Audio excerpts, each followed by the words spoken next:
Look, I'm not condoning the dad leaving his family before this movie starts, but you gotta admit, he picked a pretty good time.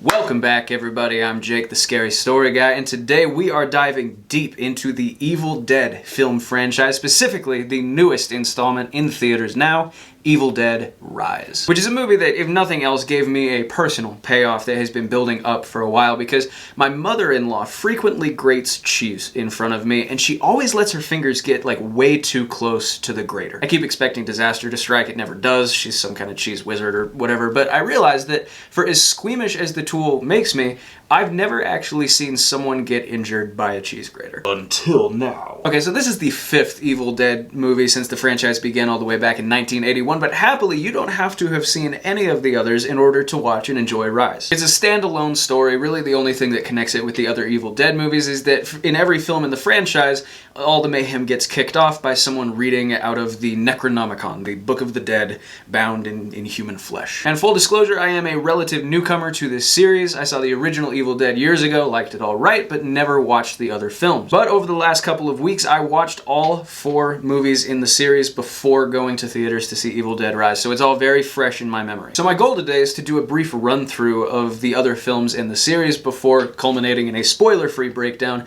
of Evil Dead Rise, so that if you are uninitiated as I was, you can decide for yourself what in this world is worth your time. This is a pretty sporadic franchise in terms of when its movies get released. The original, The Evil Dead, was released in 1981, and it was the directorial debut of one Mr. Sam Raimi, who was like 20 years old at the time. And it was super low budget, but Raimi did a great job with what he had. The movie developed a kind of cult following, and in 1987, the sequel, Evil Dead 2, was released. The first film, thanks to its budget and performances, especially Bruce Campbell as Ash, has a real B-movie feel to it. It's incredibly campy. Raimi now claims that was totally intentional. I'm not sure if that's true, but regardless, Evil Dead 2 really leaned into that campiness and that silliness.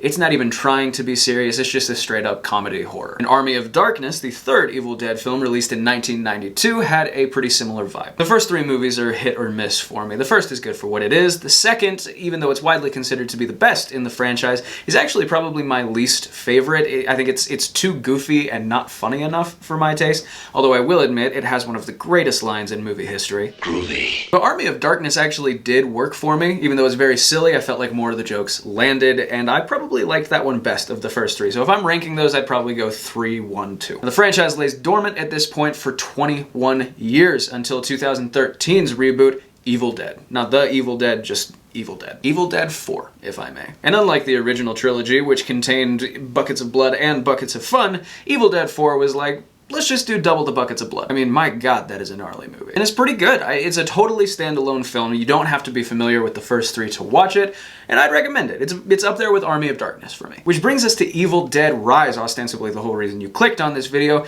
which follows in the footsteps of the 4th film in that it's got its moments, but it has a much darker and more serious tone. But I'm gonna say that there's one thing that elevates Evil Dead Rise above the others and actually cements it as my favorite film in the franchise, which is that you actually care about these characters. Evil Dead 4 is a bunch of poorly written loser 20-somethings in a cabin in the woods. Evil Dead Rise is about a family, like straight up with young kids. I don't even know how they film some of this stuff. I mean, the little girl in this family is like 8 or 9 years old, and she's got to see some pretty messed up shit. So I'm hoping that they had like the A-team of therapists on set for her. But yeah, there's definitely a difference from an emotional standpoint, people I don't care about out in the woods versus a down-on-their-luck family in their home. I mean, they were down on their luck before the movie. I don't know what you'd call them after. Basically, you've got a single mom raising 3 kids in an apartment, her sister comes to visit, one thing leads to another, and her idiot son opens the Book of the Dead. Stop doing that! Come on, people, how many times? Don't read the Latin. Never read the Latin. It's not actually Latin, I don't think, but it's close enough. And it comes from a book that is bound in human flesh, which strikes me as a sufficient red flag not to read from it. Anyway, I don't want to blame the kids too much. They're very sweet, but it's definitely all their fault. From there, I don't think it's really spoiling anything. You see it in the trailer and on the poster. The mom gets possessed. And if there's one thing that works in this movie,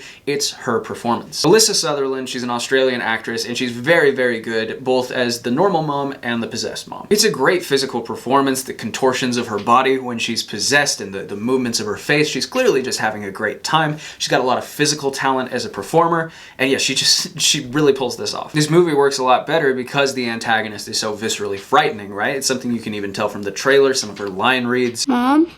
Mommy's with the maggots now. In fact, when I was sitting in the theater waiting the interminable, like 30 plus minutes that it is these days for the movie to actually start, I was texting my wife, and usually I take a picture of the movie poster outside the theater and send it to her so she knows what I'm going to see.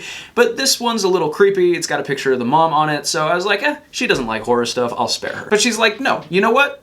I'm an adult. Send it. So I sent it, and instantly she's like, get rid of it, and starts sending a million messages so that it scrolls up the screen. She doesn't have to look at it anymore. And that is how much Alyssa Sutherland crushes it here. In terms of, is this movie scary? Not to me. None of the Evil Dead movies are scary to me, and there's a few reasons for that, but it's certainly a lot more intense than most of the movies you're gonna see in theaters. First of all, like I said, this is all happening to kids this time around, which I think automatically kind of raises the stakes for you as a viewer. But beyond that, this movie is pretty freaking gross. Like, it's not quite Evil Dead 4 in terms of the violence and depravity on display here, but it's up there. And it's definitely creative in terms of how these people are physically tormented. I actually thought the cheese grater scene I alluded to earlier was kind of underwhelming compared to a lot of the stuff that happens here. Like, the demon raises the cheese grater, and I'm like, oh no, this is gonna be so horrible. But honestly, she got off easy. To expand a little further, cheese graters have different sides, right, that grate the cheese in different ways. And if you had to pick which of those sides gets drug against your skin, she probably got the best one. I do feel that at a certain point the movie got a little too big for its britches. There's a moment where it goes from like zombie mom to almost Lovecraft status.